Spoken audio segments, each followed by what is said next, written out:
All is clear for now.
Mia is currently executing food preparation sequence. Please wait.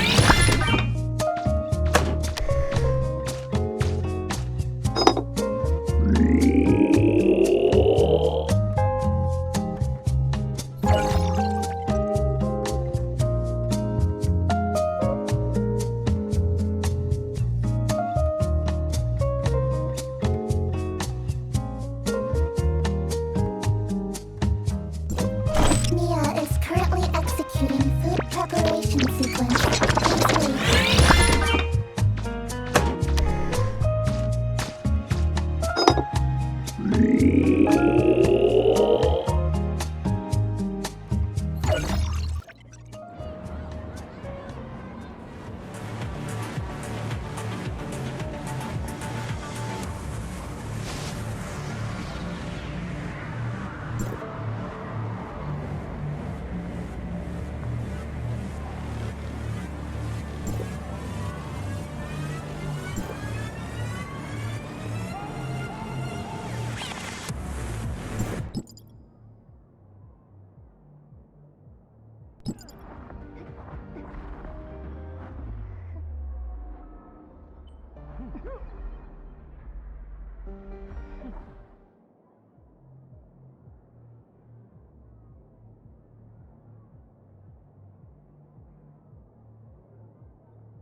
Stars rise and fall, bringing us together again.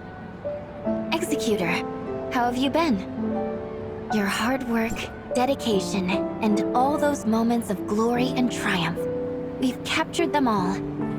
Dear Executor, please continue to...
Icarus? Executor, Miss Shirley, it's good to see you're both doing well. The second group of reinforcement teams from Hykros has arrived in Domain 9 to assist you. You've really been a great help. Thank you. It seems you're already acquainted and there's no need for I'll briefly explain my investigation and the decision from headquarters. The Gestos and Tempos are working together to decipher the dark forms. Master Yu's invitation likely indicates an advancement in our understanding of the alien civilization. As for what the deciphered information means, I believe you all have your own answers. Nanyin, Domain 9, and our fate. That's right. Let's go.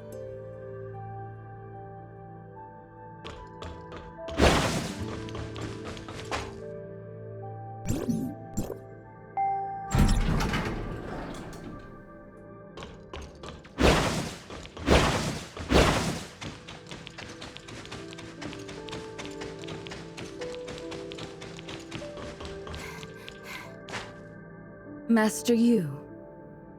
After re-examining the authorization process Gestos conducted on the Omnium reactor, we've discovered the root cause of why the infinite sundial couldn't. Essentially, the reactor wasn't activated properly, and Gestos failed to. So it appears that we have completed the authorization process, which should have enabled the infinite sundial to channel Omnium energy. Therefore, after reaching an agreement with Tempos, we re-executed Gestos' authorization protocol. The results met our expectations. It was a deceptive illusion. At the moment Gestos attempted to authorize the reactor, one was Gestos' authorization command, while the other was from the reactor executed the latter command, which means Gestos wasn't the actual authorizer.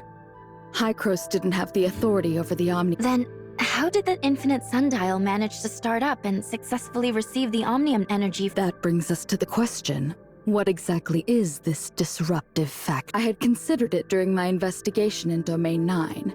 After reviewing the headquarters documents and the archives in Aquaville, the answer seemed obvious. Tempos also possesses an authorization ability similar to Gestos.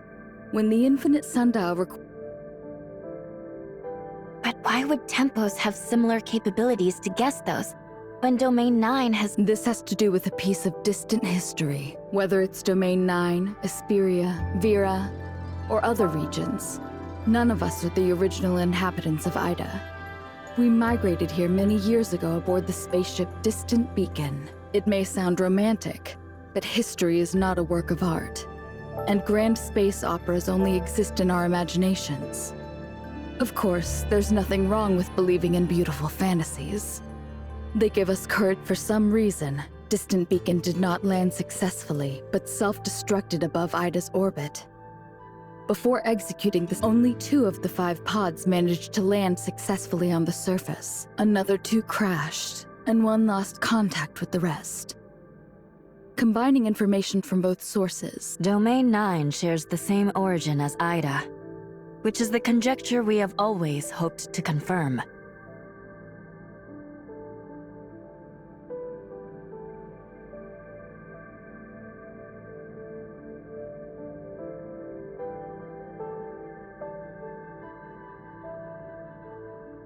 Due to the current circumstances, Domain 9 is unable to engage in more in-depth communication with Hykros. However, in our joint investigation of the factors influencing the infinite sundial— You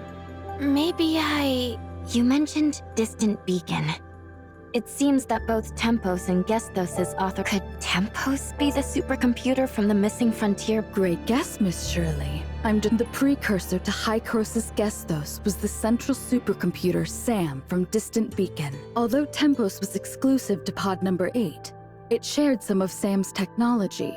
It's not surprising that it— So that's how it is. When Pod 8 made an emergency landing on the surface of Domain 9, the compartments were severely damaged. After completing a basic survey of Domain 9, we discovered the mysterious Black Jade artifacts left by an alien civilization. Using the Black Jade artifacts as a foundation, Pod number 8 pioneered a technological direction. Who would have thought that the long-lost friends would eventually be able to reunite? Our fates, it seems, are always closely intertwined.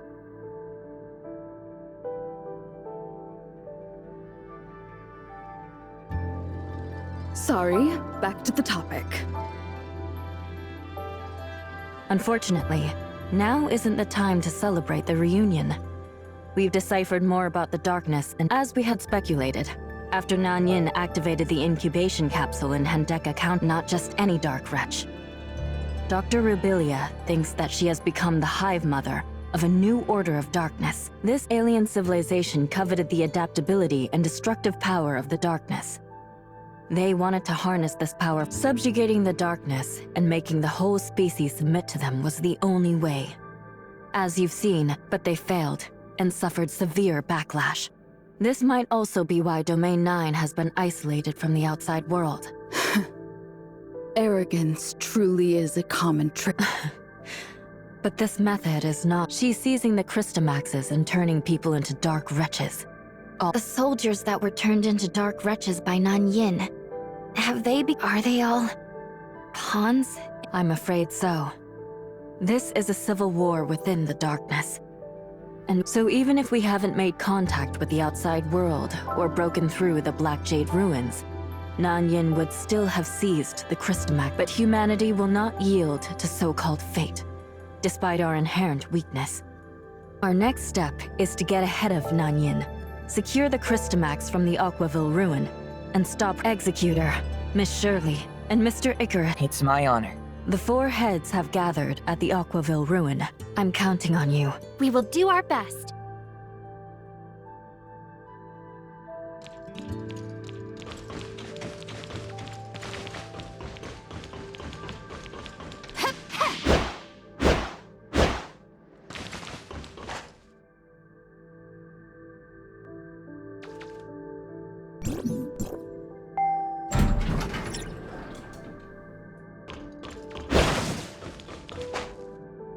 According to our calculations, the energy interference barrier can now... Unfortunately, we are unable to extend... Until the infinite sundial is repaired, the energy transfers will stick to the original plan. Secure the Chris Executor, Miss Shirley. I've heard so much about you both. It's an honor to meet you. The pleasure is ours. Were you just discussing the operation plans for the Aqua? This mission is critical. We must seize the Christomax before Nanyin becomes aware and secure it safely with this way. Nanyin won't be able to detect its location once the timestamp system is updated. That'll be our signal to launch a counterattack against... But the energy barrier only covers the Aquaville mansion area. We must ensure that nothing goes wrong with this vulnerability. It's a pity our resources are limited. Otherwise, extending the coverage to the Aquaville... We'll do everything we can to ensure the safety of the Chris... Where could Nanyin be now? We haven't had any recent sightings of her. We can only estimate with the power she possesses now. She could easily wipe us out. She may see us as nothing more than gnats. But even the smallest insects have repeatedly disrupted her plans. That's probably... Darkness energy isn't easy to control. But she won't make the same... We don't have much time left. Of course. Please...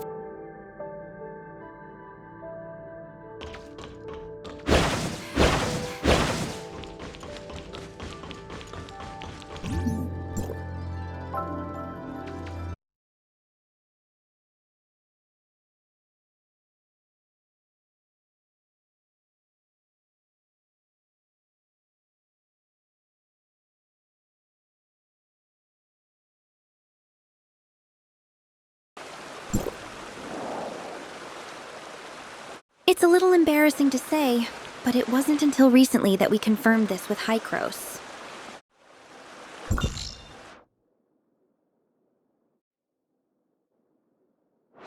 The people of the outside world and us here in Domain 9 were all descendants of interstellar pioneers from Earth.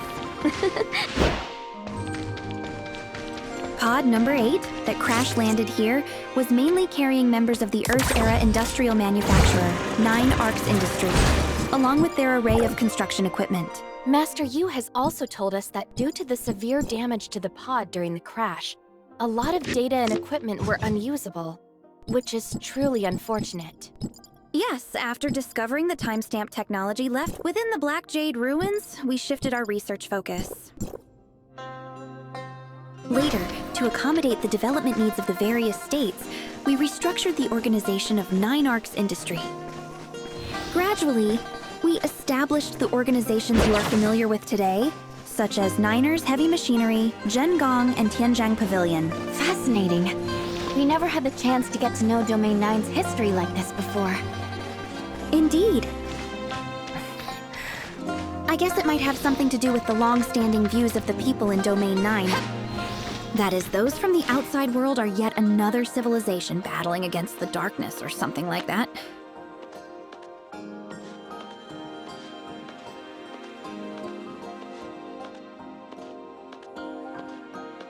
After all, it was only pod number 8 that crash-landed in Domain 9, which then became isolated from the outside world. One might think that pod number 8 reached its destination, planet Ida, while the other pods were lost in the vastness of space, right? Over time, this kind of thinking stuck with a lot of people. I believe this misunderstanding will soon be cleared up. Let's save the reunion celebrations for after everything is over.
We've cleared the darkness in the surrounding areas. This should cut off. Additionally, I've asked Master Yu to power the temporary Lord Ningjing has been quite thorough. This is Mr. Icarus from Hycros. I look forward to working with you when this is over. I will share my experience with the team. Thank you for all your assistance.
How is everyone?